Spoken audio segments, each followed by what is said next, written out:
Hey guys, welcome back to another episode in Project Car. This time episode number 14, in which we will be removing the rear subframe. Now, I owe you an apology because I'm at least 3 weeks late, I think. It should have been back, this episode should have been there a week ago. Unfortunately, I've been on a little break, so I didn't manage to get it done in time. But, however, let's get to work on this one right now. So, as I mentioned, we are going to remove the subframe, which used to be somewhere over here. It used to be over here, however it's already been removed. So in this episode, first up we're going to look at what needs to be removed, which bolts need to be loose in order to take it down. We will also be looking at the rear brake system, the brake lines that are still attached. I only found that halfway through. I was like, well, it's attached somewhere still.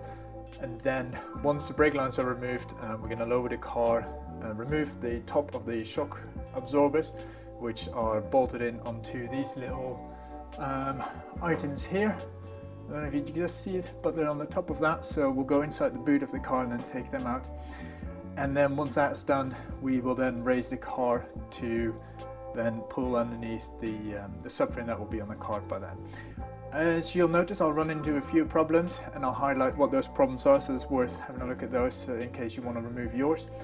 And also at the end, I run into a slightly bigger problem where it turns out that my lift support frame is underneath the bracket that needs to drop down, so it keeps lifting the entire subframe with it.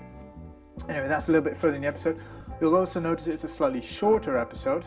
We're only about 10 minutes in, and that's because it's just a single item that we're doing, and it's, aside from a few things, pretty much straightforward. So hopefully this will be an informative episode to you, and it'll allow you to remove your subframe at the end of this. So let's get to work. Now that we've got the front section completely removed, it's time to remove the rear subframe. So what do we need to do in order to get that down? First off, we're going to remove the bolts that hold in the shock absorbers. These two, so they're loose, they're still behind. Then we're going to lower the car onto the platform that we used for the engine as well. After which we'll undo the two bolts here that hold the bracket in place. We'll undo the one at the back of it so we can swing it inwards. Repeat the same process on the other side, and last but not least, we're going to remove this big bolt here, which holds the rear diff in place, and then it should all drop down nicely as we raised up the car again. So let's give that a try. First off, we're going to remove the bolts that hold in the shock absorbers. So let's get to work. Okay, so the size for these ones is 22mm.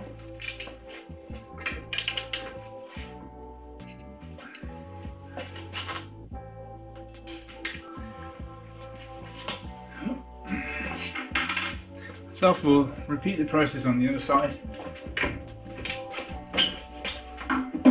So in order to get the actual bolt out, we need to remove the protecting plates. So let's take that off. Or at least rotate so we can gently tap that out with a hammer.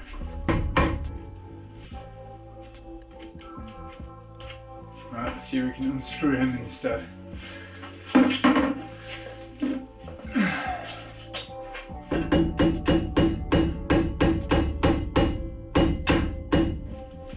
We'll just unscrew the top end. What I will do is I'm going to loosen up all these while I've got space and the ability to put some power in, or some force into it. This here is a 22 as well.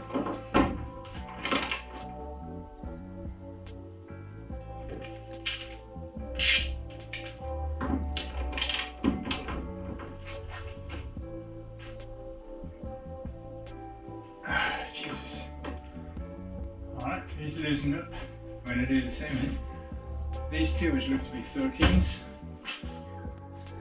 Right, so now if we loosen up all the bolts aside from the diff, which we'll do last, we need to make sure that we remove the rear brake cylinder, and that doesn't stay attached to the car.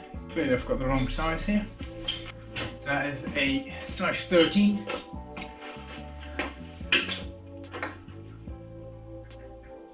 Ow!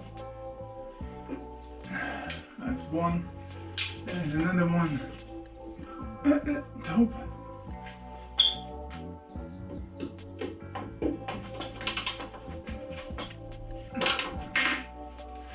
probably worth wearing glasses or goggles or whatever it is you're wearing when you're working, because my goodness, a lot of crap falling down. I just need to undo the brake line. Hold on. Yeah, still fixed to the car, so that needs to be undone. There's slightly more work involved than I expected. Okay, so the first brake line is off. Now we'll repeat the process on the other side, and that should then free up the entire subframe, nothing hanging off it anymore, no auxiliaries attached to it. Should all be clear to then come down.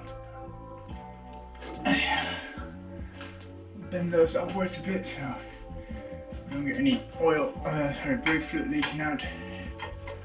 Since it's going to be binned anyway, might as well put them to some last use.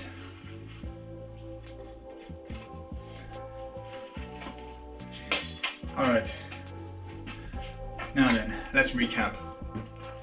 In order to get the subframe off, we need to get the shock absorbers off, the red ones here. I've taken the bolts off, but they don't seem to move, so I'll probably end up taking the top end off and dropping it down along with the subframe. Then we need to remove this bolt, that will come last. Might give it a little shock with the what do you call it? Is it a torque wrench? No.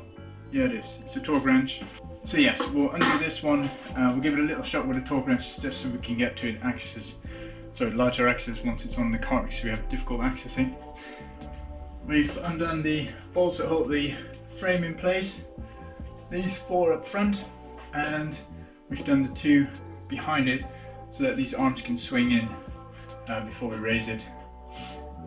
And then hopefully it should then stay behind as the car goes up. Well, at least that's the plan, so let's go and find out, shall we? Before we can drop the subframe, we need to remove the 4 bolts that hold the shock absorbers in place, which are on the top here on these cone shaped things that are welded onto the bodywork. You can see it better in the picture here. So what we'll do is we'll take a 17mm, and I'll just undo the top one first and then the bottom one. Alright, time to raise the car.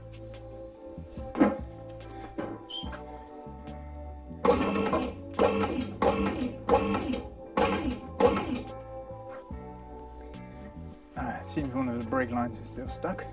So at this point, like I said, I ran into a problem with the brake line, so I had to take that off. It was stuck somewhere on the frame still. Once that went off, I found out that the rear supporting leg was underneath the subframe, so every time I tried to raise the car, the subframe went with it, at least in the right hand side. So I had to slightly position that further forward, but in order to do that I had to put some soft wood beams, planks, whatever you want to call it, underneath it, because it was supporting on a slightly weaker point of the car. So anyway, I was able to manage that for a few minutes while I pulled out the subframe on the cart, as you can see, and then once that was done, the car was lowered back onto its original supporting position. So like I said, that was it, but short and sweet, as they say. Hopefully you've enjoyed this episode and it's been of some informative use to you. If it has, please don't forget to subscribe to the channel below, comment and share it with as many people as you can think of that it might be beneficial to as well. From me, that was it for today, but I'll be back in 2 weeks, which I will promise you, and we'll be back to a normal 2-week roster with the next episode in the Project Car series. So until then, bye bye.